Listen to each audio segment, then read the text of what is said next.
Good morning, Hey, Bill, thank you for waving at me. Hope everybody's doing well today, and thank you for coming. Today we have Homer Haithcock, our Director of Public Safety, which includes security and transportation, pretty much in layman's terms. I believe the format of this will be a presentation and then go into a Q&A. Does that sound good? Good to everybody? We will have microphones floating around, so when we get to that Q&A, if you would kindly and very politely raise your hand so everybody can hear the question, okay? I will say this is being recorded and it will be put on CareMerge once it's finalized, all right? Alrighty, well without further ado, Homer, take it away. Thank you. Could I have one of those remote mics to use? For sure. When you get a chance? As they found out at West a moment ago, I like to walk when I talk. So how's everybody doing today? Good. I'm glad you made it out today. Thank you, man. Appreciate that. For a second. So, Arnie and Matt asked me to come talk to you a little bit today and just bring you up to speed on some things. And I've got a few things to discuss, and then we'll open it up for questions and answers. So, unfortunately, I turned 50 and I got to put my glasses on, so bear with me here. I can't see nothing. I'm sorry?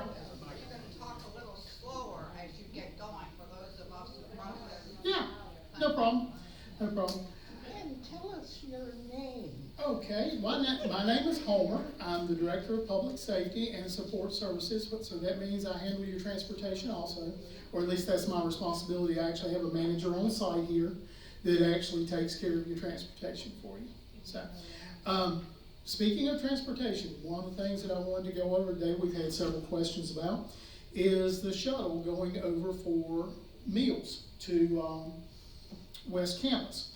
So the schedule is, and I found out during the West meeting that they have not posted the schedule anywhere, and we've requested that Matt send it out in one of his bulletins. So yeah, if we can remember to do that. Susie, do you have it posted over here anywhere right now for the shuttle service for lunch? We can get it posted. Okay, so that was one of the big questions about. So I'm just going to cursory go over it real quick. The breakfast shuttle starts at 7:50 a.m. and ends at 9 a.m. The lunch shuttle starts at 11:30 a.m. and ends at 1 p.m. The supper shuttle starts at 4:30 and ends at 7 p.m. And so any other time, if you need something outside those times, if you want to call the main number to the security office, 2559, we will dispatch someone to pick you up. Right now, your pickup points are Woolman entrance and the hub at West. So those are your two pickup points at this time. Any questions on that? No. Yes, ma'am. How far ahead of time if I want to request a ride to West? We will, as long as it's not during those times, and we won't be taking your requests during those times that I just quoted you. I would say 15 minutes. You should be good. You won't have to, hopefully not have to wait long, and it will depend on how many other people have called for service at that time. We just felt like just running a bus in circles was not being a good steward of our money and, gasoline and things of that nature. So that's the reason we're doing it like that. Thought I seen a hand over here. Maybe not. Okay. All right. So let's talk a little bit about the doors right now. The doors, as you know, have now went into lockdown to where you have to use your badge to open the doors up coming into the building. That is a security measure that we have taken. There are 3 doors on campuses that we know of that do not have the capability of the video doorbell at this time. We have ordered those and they will be in the interim. They are controlled remotely by telephone. When you get there, you'll see a sign and it says call 2559. Security will pick up, will identify who you are, and we will open up the door remotely for you. But those new video doorbell cameras that we use at every other entrance should be in, they're telling us 60 to 90 days. But we are at the mercy of the third-party vendor who puts this in for us. One more quick question. Yes, ma'am. If you see somebody at the door, let's say somebody. You got a mic, let everybody hear you. Believe it or not, we all thought everybody could hear her, but it doesn't work.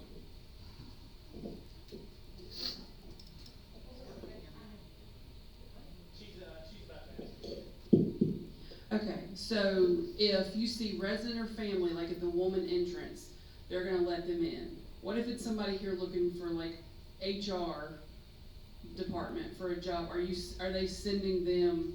They're going to be directed to the HR department through the outside of the building. We're not going to let them come walk through the building. HR actually has their own door and their own control. They can when you go up to the HR department, they have a doorbell there. When you ring it, they can actually control their door there. So in theory, you're just letting residents and family members in? That is correct. Okay. Or if someone has called us and says, you know, my daughter's going to be here, her name is Janice, whatever, and she does not have her badge, could you let her in? And you've called us, and we're gonna assist you with that. We're not gonna leave anybody out in the cold. Of course, right now, a little cool weather would be thankful. Yes, ma'am. Okay. That'll bring you a microphone so everybody can hear.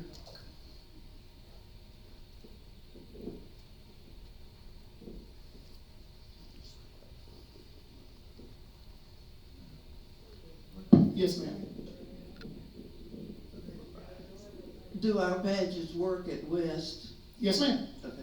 Yeah, and just so everybody will know, your badges and everything are universal West and Guilford. Everything is considered one campus now. Yes, ma'am. I went to West yesterday and it wouldn't let me in. Okay, then you need to contact security and let them know that your badge is not working correctly. You could be having a problem with your programming because as we merged the two campuses together, we're finding that some of your badges were not programmed originally to allow you 100% access. Takes all of 3 minutes to fix. It's just getting some numbers. You can call security at West. If you look on the back of your badge, there is actually a long series of numbers there. They'll ask you those, and that'll identify you, and they can put the access on remotely from there. Right. Okay.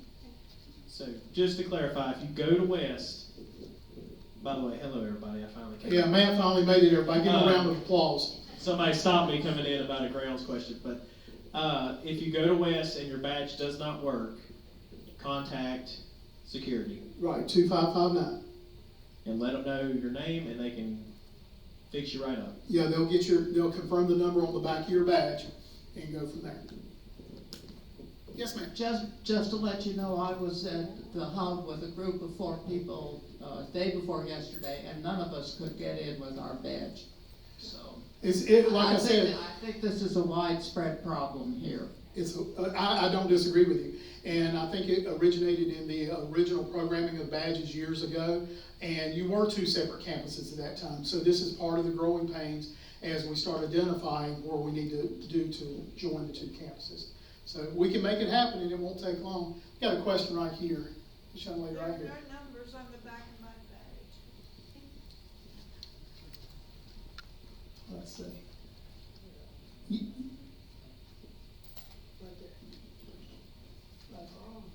Yeah, they're kind of tiny, and if you have a problem seeing them, just call security and we'll arrange a time for you to bring it over and we'll take care of it from there. Okay, what other questions on that or anything else? Okay, let me get back to my notes here and put my glasses on.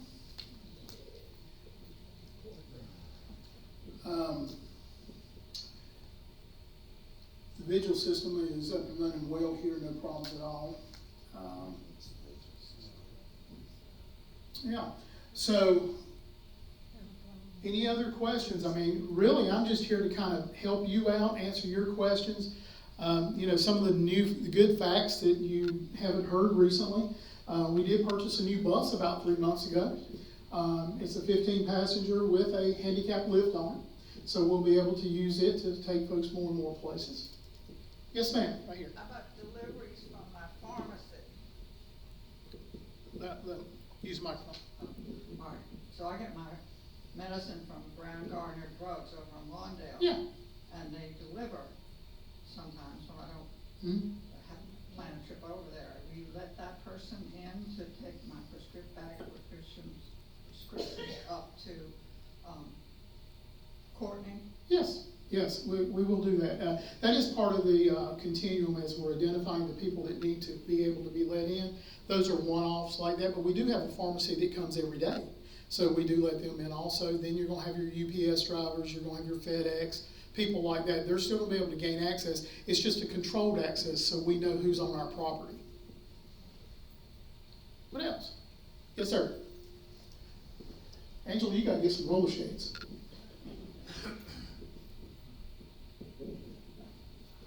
Several of my neighbors over in Hobbs have walkers, and when they use the bus to get groceries, and they're run off at Woolman, it's very difficult for them to manage that from Woolman to get to the fourth floor of Hobbs.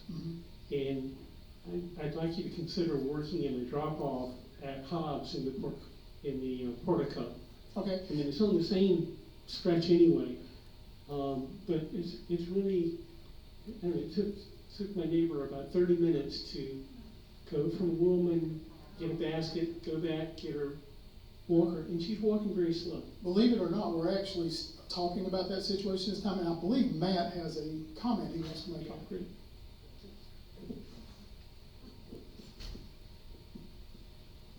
Yeah, so we've heard that from the shopping crew, we've heard that from shuttle crew, we've heard that from a lot of different people, and so we're looking at the best route for the shuttle.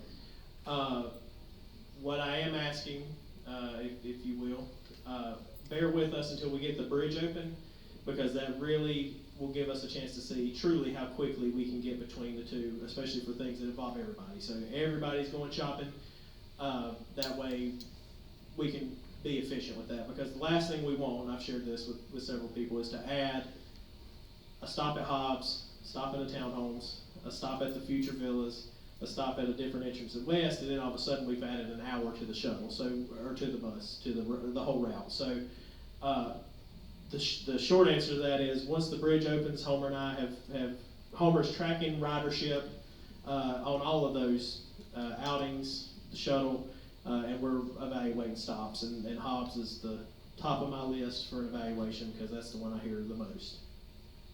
By a show of hands, how many have actually used the shuttle to go over to West? Cool.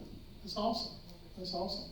Continue to use it. Talk it up to your neighbors. I mean, it's there. We need to utilize it as much as possible. Definitely. Any other questions? Yes, ma'am. How soon after you request transportation? How soon after you request transportation should you hear from the transportation at what time you're going to be picked up? The day before your appointment, you will be told the pickup time and what time you're going to be picked up. I think she's talking about, are you talking about during the shuttle hours, during the call? No, I'm not. I'm talking about going to a doctor's appointment. Yeah, she's talking about medical. Yeah, you will know the day before by 4 o'clock what time you're going to be picked up the next day. Thank you. You're very welcome. Got one right here. Here, use mine. Could you go over the protocols when security comes to your door to check on you, because we did have that incident? Yes, ma'am.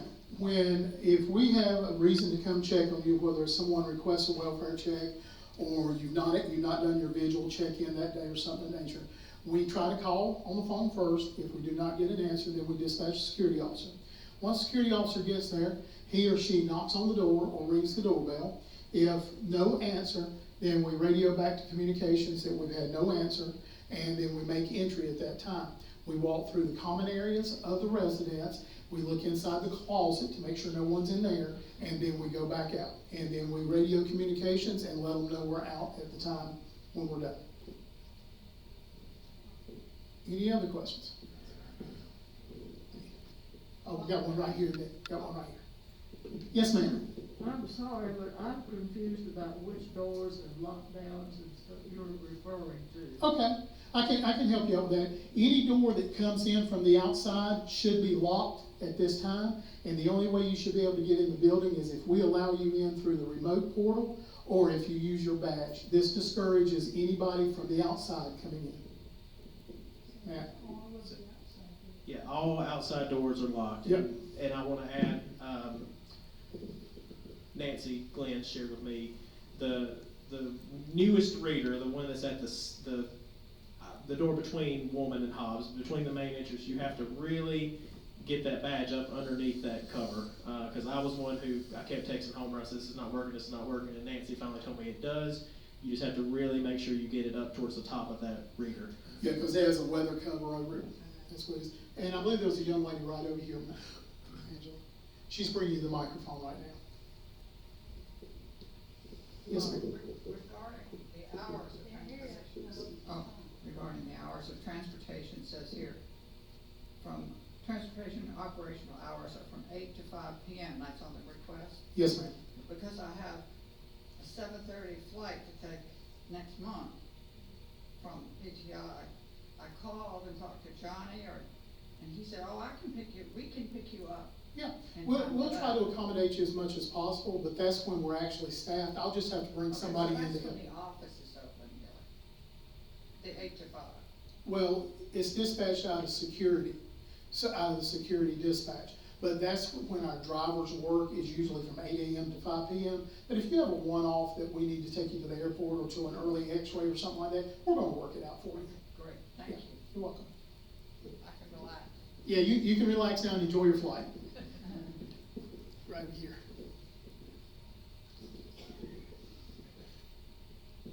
I just wanted to share that I had a very good experience. I had to be at the airport and I had to be picked up at 4:15, and security did that and did it very professionally, and it was really wonderful. Thank you very much, And we ma'am. I got to, appreciate I it. wanted to see a positive. Well, from thank that. you. It was very, very good. And then they also picked us up at the end of our trip and did another excellent job, and were there in plenty of time. Thank you, ma'am. I Okay. appreciate that. It's great.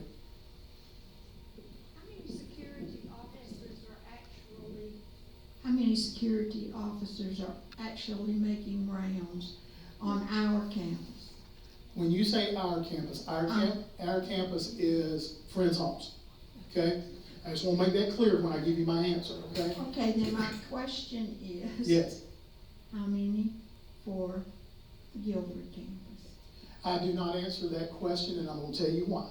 Because I don't want anybody to know at any given time my set schedules, my routes, or the amount of personnel that we have on campus. Because if somebody is looking to do us harm, I'm gonna give you for an example, Wellsprings. Everybody familiar with Wellsprings?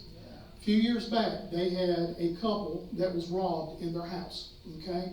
They were tied up, they were beat, and they were robbed. Had a lot of jewelry and money taken. When they were finally caught, the reason when they got caught, they interviewed the two gentlemen who did it. And one of the ways that they knew that it was okay for them to do it, they can get away with it, was because they knew how many security staff they were, they knew when they took their lunch, and they knew when they did their rounds.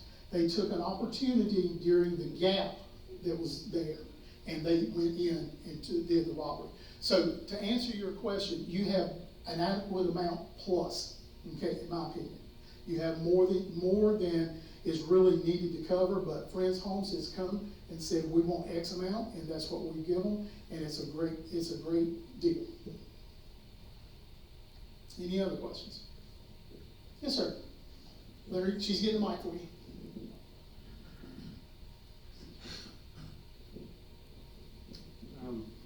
I want to go back to the vigil system. Okay. On occasion, when I push the check-in button, I get a red light instead of a blue light.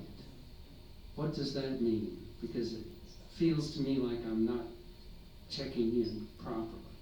Okay, when you push the button, it turns red, is that what I'm understanding? That's correct.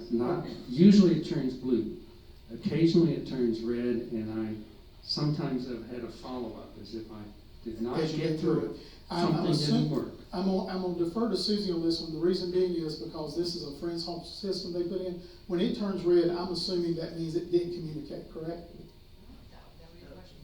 Okay, so Susie's gonna follow up on that for you, okay? Because I do not know the answer. If I did, I would give it to you. Matt, do you have any idea on that? No, I think if I was gonna take a guess, that would be my guess, that it's probably a connection issue, but we can find out. And, I'll go ahead and take that off Susie, and we'll say that we're gonna contact Tony and Rick Hatch and get an answer. So my recommendation, if you ever have a question about your visual system not working, please contact your maintenance department and let them know, because they're the ones that have the expertise to repair or to deal with that. Or better yet, they can call Bernadette. Well, she's part of maintenance, right? Yeah, Bernadette. Okay, Bernadette, so you get that. Okay. Yes, sir. Oh, he's already got the mic. We're good to go. In my experience, whenever I hit the button, it's usually red. And then it might be soon, it might be a little bit later, it turns blue. So keep your finger on it and see if it'll turn blue for you. Well, there's a good idea, give it a try. All right, what else? I had a similar problem, just this week. I pushed my button, it was red, I pushed it again, it was still red. I called security and told them who I was, where I was fine, and then I pushed my button, it was red. So they could at least know, and they wouldn't be pounding on my door to see if I was there, or calling and finding out that I wasn't there. But when it turns red, it's not, I don't know what it's doing, but it's not doing the normal thing. You know, as Matt said, that would be my assumption also. Red means nothing, it means stop to me, that it didn't transmit. This is definitely something that your maintenance staff needs to look into. And that also happened after we had an electrical surge, when electric went off, short period of time, it was maybe a minute or so, but after that it happened, so I don't know. There's something connected. Yeah, something ain't working right, it sounds like. I believe Matt's probably following up on that right now. If I'm looking at him right, he's texting somebody right now, so that's good. I've had this happen a lot with the blue light not coming on, and the maintenance will call security and they reset your particular room number, and it often does happen after a storm. Okay, that's good to know. Thank you. We're gonna take notes for Rick so he can have all these notes when he goes. Y'all might fix it before he gets there. What else? Well, guys, I'm gonna tell you, it's been a pleasure for me coming out here working with your staff here at Friends Homes. And we're gonna have growing pains, we all know that. And we're gonna make things right. But your support and everything, the good words this young lady said right here, I'm gonna take them straight back to my staff today, and I'm gonna let them know that. We are here to help you, and we're here to make sure that in everything that's in our power that we can help you get through, we're gonna do. So feel free to call us at any time. If you need to talk to me, call communications, they'll transfer you to my number, and I'll return your call. I answer my phone 24/7 except when I'm in church. Other than that, I'm pretty much answering the phone. So leave a message and I'll get back with you as soon as possible. Well, that sounded like a voicemail, didn't it? Okay. Anything else before we give up? All right. Thank y'all for your time today, and look forward to doing this again later. Y'all have a blessed day. Thank you.